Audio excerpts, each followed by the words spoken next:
I see the Earth as more than just a mixture of living things and inanimate matter. I see it as a tightly coupled entity where the evolution of the living things and the evolution of the inorganic matter constitute a single and totally inseparable process. It's a whole system. Somehow or other, life appeared on Earth. I don't give a damn if it was somebody put it here, whether it was a waste bin cast aside by some visiting spacecraft, or whether God fiddled around with the chemicals and started it, or whether it dropped out from space as Fred Hoyle would have us believe. Somehow or other, it started here. At that time, the Earth must have been just right for life, otherwise it wouldn't have survived. But the Earth was evolving geochemically, and quite remorselessly, towards, although it would take a long time, a state like Mars or Venus, and utterly impossible for life. So life arrived just at the right moment, so to speak. Gaia is the name that I give to the system that is the Earth. It's also the name of the theory of the Earth as a system, which is, I suppose, saying the same thing in other words.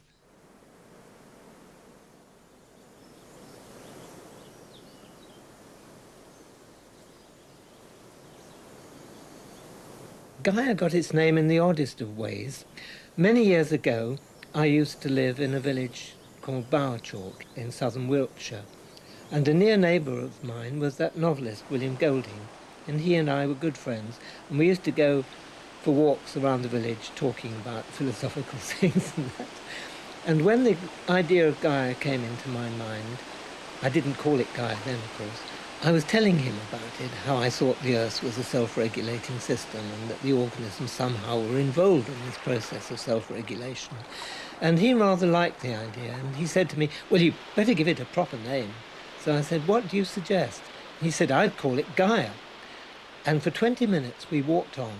I was very puzzled because I thought he'd said the word Gyre, those great whirls that go round and round in the ocean. And I could see that it was a circular thought that I had in my mind. But I thought Gaia was going a bit far. And then he suddenly said, no, I meant Gaia, Gaia, the Greek name for the Earth goddess. And of course that I accepted. So, how did it all begin?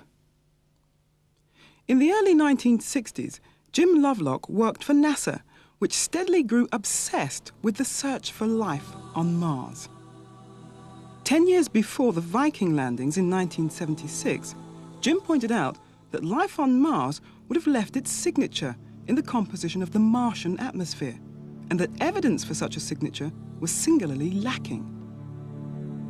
The relationship between atmospheric composition and life on Earth led to the first detailed formulation of the Gaia hypothesis. It soon became controversial. The old Gaia hypothesis, as it was first stated, arose like this. What I'd found was that looking at the Earth in the Mars business and discovering this wonderful atmosphere with all of these gases out of equilibrium and yet somehow keeping constant, I knew there was something that was regulating it. And it was natural for me to think that it was life that was doing the regulating, and that it was doing it in such a way as to keep the Earth comfortable for itself. I think few would have come upon it differently when confronted with the evidence that I had then. And so the next few years I went chunnering around looking for evidence that would support this notion that life was regulating the planet and keeping it comfortable for itself. And I was brought up short and sharp by Richard Dawkins and Ford Doolittle's comments that there was just no way that life could regulate anything beyond its phenotype, and this was all nonsense. And this led to the development of the Daisyworld model, which showed how, in fact, it wasn't life, but the whole system of life tightly coupled with the physics and chemistry of the planet, with its environment, that did the regulating, with regulating being an emergent property of this tightly coupled system, not something that required purpose or foresight on the part of the organisms. And I think this definitively answered Richard Dawkins' criticism. I think, as another biologist put it even more forcefully than Richard Dawkins, if Gaia is to be real, it would require a trades union of the species of organisms to meet annually on Mount Ararat and negotiate next year's climate, which is clearly absurd. Now, Daisyworld was a model that was made to show that the evolution by natural selection, using all of the selfish gene ideas that Richard Dawkins espouses, could, quite naturally, if you coupled the evolution of the organisms tightly with the evolution of their material world, produce a system that was self-regulating. No purpose, no foresight, no planning was needed. Now, the details of Daisyworld are like this. I want you to imagine a model planet just like the Earth, orbiting... Daisyworld is a simple planet. Like the Earth, it orbits a star, which, like our Sun, is getting progressively hotter with age. Unlike Earth, Daisyworld has a very simple atmosphere, with no greenhouse gases like carbon dioxide to warm it up. And it only has two sets of inhabitants: black daisies and white daisies. The black daisies absorb incoming solar radiation, so they warm up. And as they warm up, they radiate heat, warming up their surrounding area. The white daisies, on the other hand, reflect the sunlight and stay cool. For both colours of daisies, 22.5 Celsius is the optimum temperature for growth. Now let's see what happens throughout the life cycle of Daisyworld as things warm up. At first, Daisyworld's young sun is cool and the planet is rather cold. And the heat-absorbing black daisies are at an advantage. Consequently, by natural selection, dark daisies will be favoured, and at the end of the first season there will be many more dark daisy seeds left than light-coloured ones.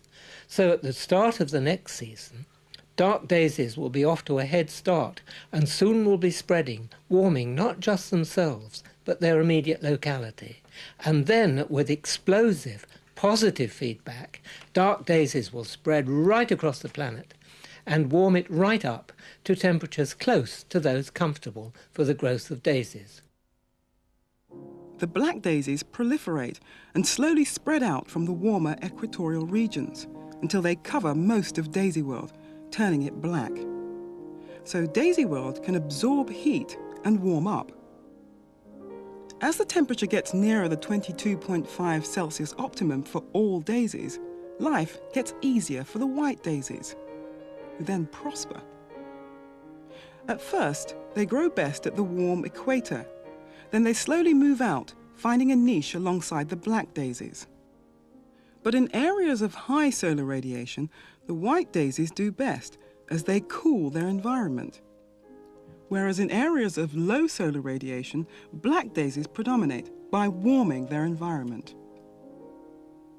In all areas, the numbers of black compared to white daisies depends on the proportion of heating or cooling necessary to maintain the optimum growth temperature.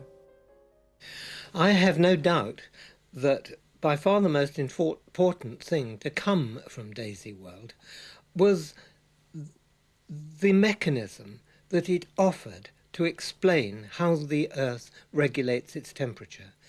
You see, Gaia was not acceptable to most scientists, geochemists, biologists, or anybody else, without a mechanism that explained how it could work. It seemed to them just pure moonshine, nothing solid about it. It was rather like plate tectonics, the theory of vagueness theory.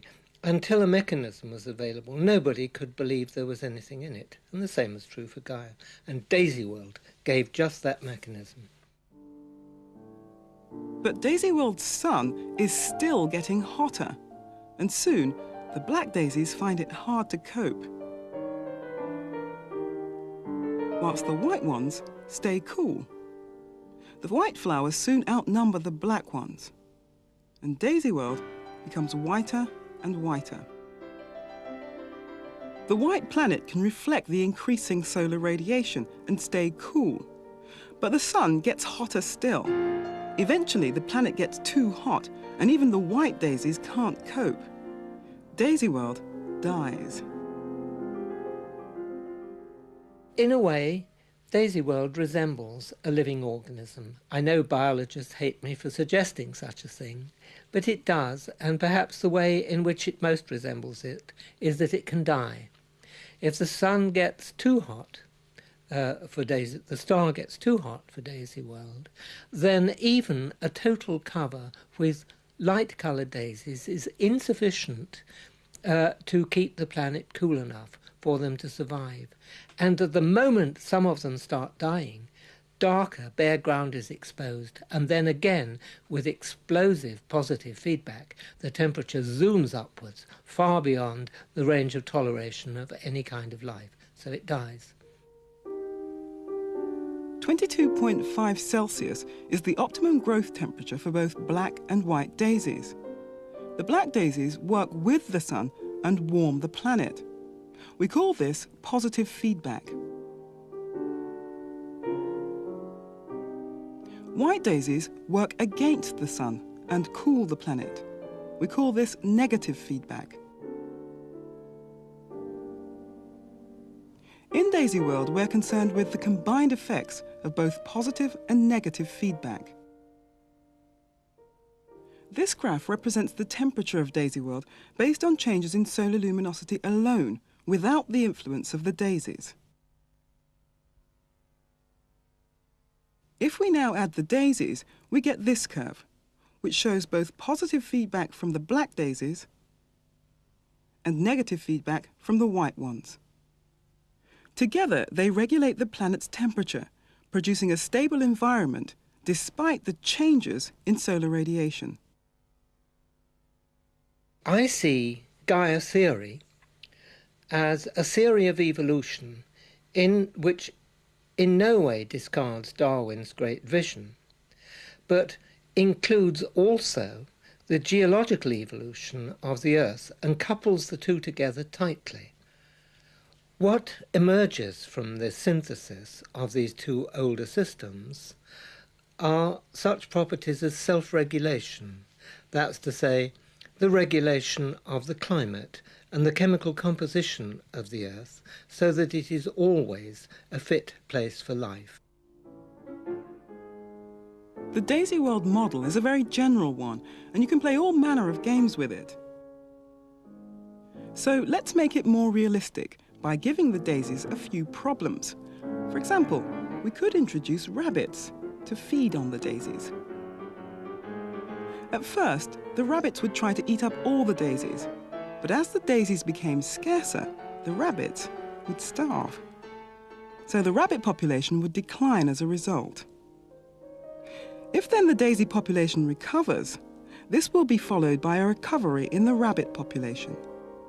This is another example of a positive and negative feedback system which balances out over time. So if the rabbit population fluctuates like this, the daisies correspond like this. During the population cycles, there appear to be runaway increases or decreases in the number of rabbits or daisies.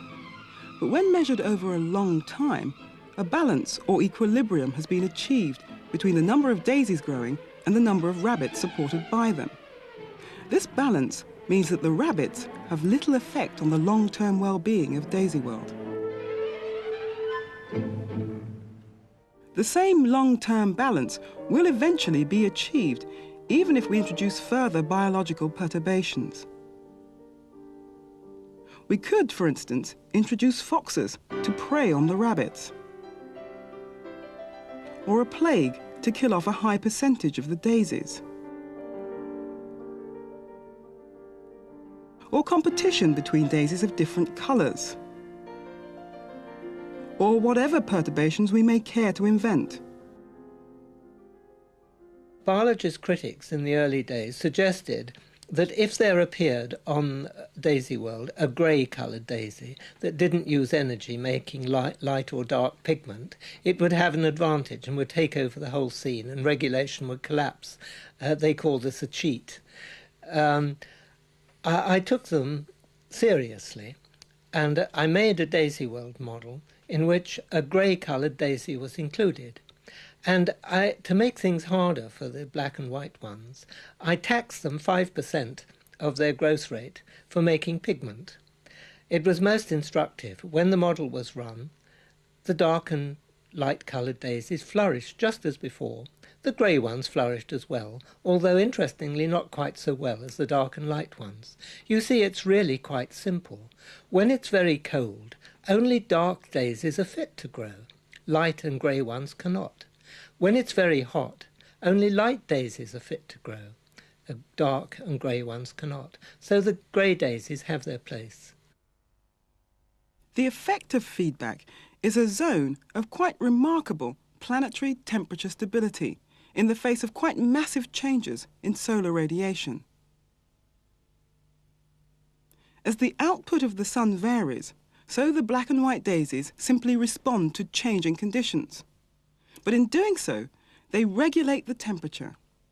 The process is entirely automatic. It's just an emergent property of the system. The most important conclusion I would draw from Daisyworld modelling is that it demonstrates that a system such as Daisyworld can self-regulate without there being any purpose, foresight, or planning or anything built into the system beforehand that would make it do so. The other most important thing I would single out from it, which I would add on to that, is that Daisyworld is the mathematical basis of Gaia theory and the explanation of everything that I mean by Gaia. I see the apparent constancy of temperature on Earth throughout geological time, knowing that it is almost certain that the sun has warmed up by something like 30% during that interval, which is a huge increase in output from the sun and enough to change the climate drastically. If it was freezing at the beginning, it should be well on the way to boiling now. If it was comfortable at the beginning, well, it'll be way up. So yes, it is one of the most solid pieces of evidence for a self-regulating system like Gaia being present on the planet. Lovelock now sees that the average temperature range that the planet self-regulates to is far more complex than he originally thought. For example, marine algae grow best in the laboratory at 20 Celsius, but in the oceans are limited to 8 Celsius or below. Water mixing ensures a supply of nutrients and the algae flourish. Huge algal blooms can occur, as this satellite picture shows, even though the temperature of the water is 10 Celsius below the optimum growth temperature for the same algae in the laboratory. So this shows that it isn't just the needs of the organisms that determines the temperature of self-regulation, but the needs of the whole system. The geophysics and the needs of the organisms can tightly couple together as a single system. Another way of evaluating a theory, like the Gaia system theory, is to see how useful it is at making predictions.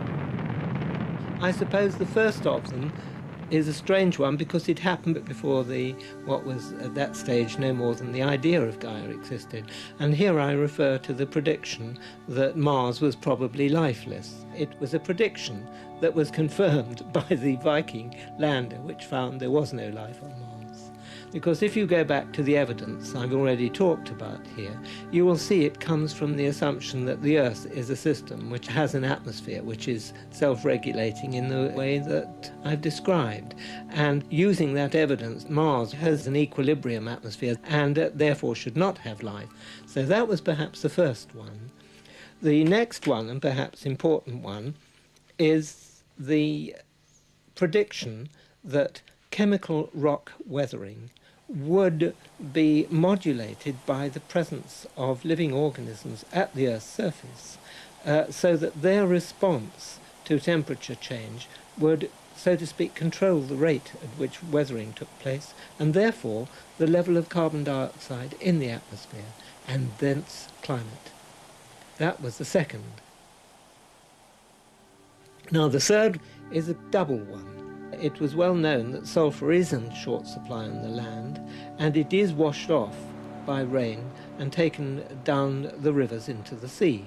And I thought there must be some biological process that would convey an element like sulphur back from the sea to the land. I know that the algae growing in the ocean produced dimethyl sulfide because in 1972 I sailed in a ship from Barry in Wales down to Antarctica and back and measured the production of the strange gas all the way that the ship travelled and everywhere in the ocean that it went.